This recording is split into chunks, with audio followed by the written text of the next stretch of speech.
Ada sebagian yang bertanya, bagaimana kita memutuskan tidak menikah untuk selamanya?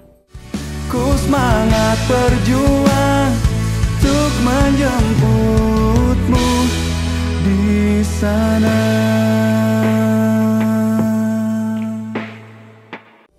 Sahabat, perlu tidaknya kita menikah adalah yang mengukur adalah diri kita sendiri, bukan orang lain, sahabat. Namun ketika kita memutuskan untuk tidak menikah selamanya, misalkan, tentunya ada beberapa syarat, dan itu sah bagi Anda. Kita sering menemukan ulama terdahulu itu memutuskan tidak menikah sampai akhir hayatnya. Namun dia memutuskan tidak menikah itu bukan karena kehendaknya sendiri, sahabat, tapi karena dia sudah tenggelam dengan cintanya kepada Allah, sehingga muncul karya-karya yang sampai hari ini masih bisa kita nikmati, dengan kitab-kitabnya, dengan karya-karya yang bermanfaat untuk umat. Kenapa?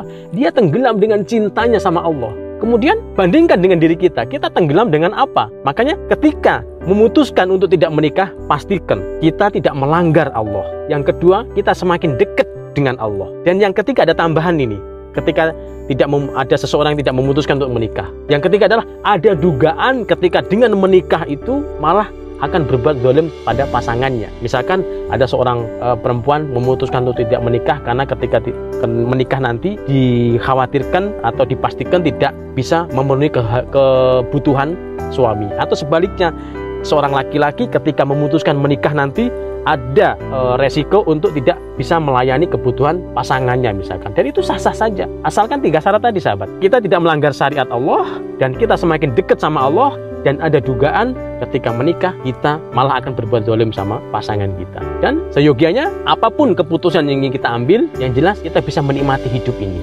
Ketika kita bisa menikmati hidup ini dengan pasangan kita, oke, ambil jalan untuk menikah. Ketika kita tidak memungkinkan untuk mengambil jalan menikah, tidaklah menikah.